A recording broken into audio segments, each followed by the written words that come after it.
This is my baby. Her name is Tusik. It's the world's fastest extreme electric car right now. We're running primarily drag racing.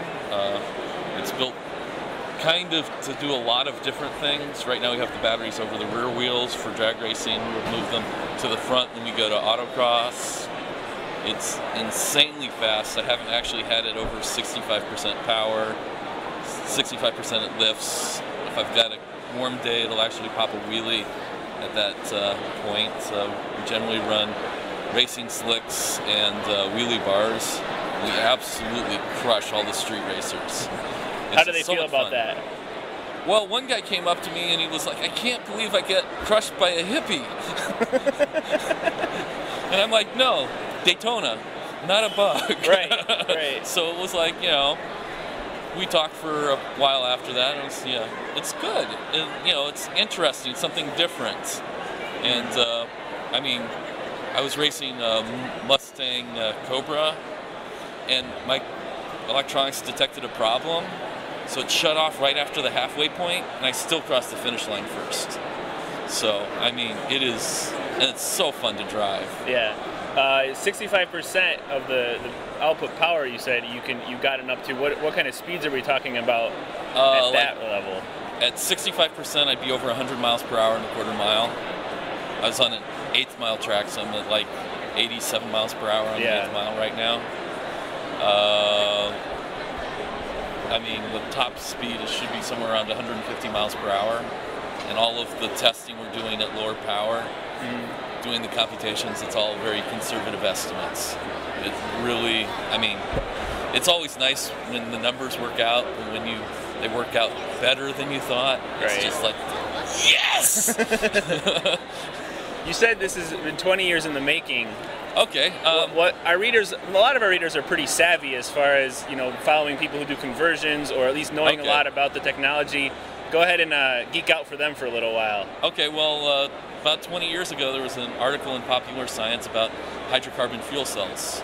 They were the big thing, and Miami Vice and Magnum PI were on TV, and everyone was saying how cool Ferraris and Lamborghinis were. But I grew up on muscle cars. My uncle's a big Mopar guy, and I figured out that I could build, taking an American muscle car, an electric car that would get 65 to 80 miles per gallon and crush a Lamborghini and Ferrari. And then later on we did some research and found out it was going to take $250,000 worth of platinum and multiple millions of dollars worth of manufacturing to build that hydrocarbon fuel cell that I needed. So 20 years later, we now have the batteries. Yes. And they came out at a time where I had just left my place of work and I cashed out my stock options. So I had time, money, and technology all came together. And so I built my dream car. Nice. What have been some of the responses from the people who see you here today and hear you tell these sort of stories? Oh, everybody loves me. It's great. I've only had one kind of negative response, who was from a really green person who said, if we want to be really green, we shouldn't race. And I'm like, well, I'm going to race. And I'd race. I used to race gas cars, kind of just fun stuff around town when I was in high school, and it's like, now I can race something that if I put solar panels on my roof has zero net impact. Right. So, and I mean, the actual race is obviously not green.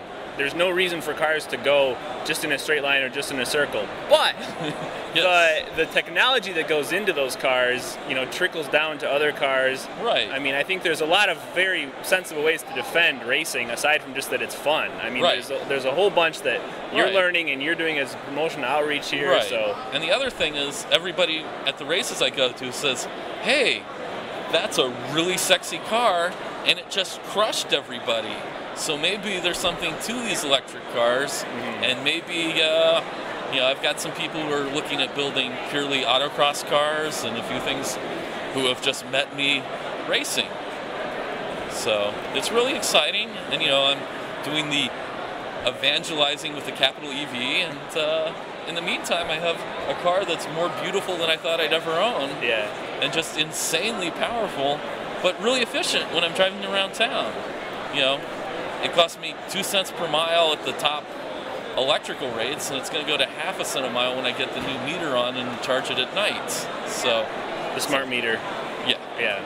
They actually are quite happy to have my car on the program, because it's like, oh yeah, we'll take a picture of that and that'll help sell the program. Nice. Well, Dave or Michael, thank you very much for speaking with AutoblogGreen, and we'll see you on the racetrack. Okay, cool.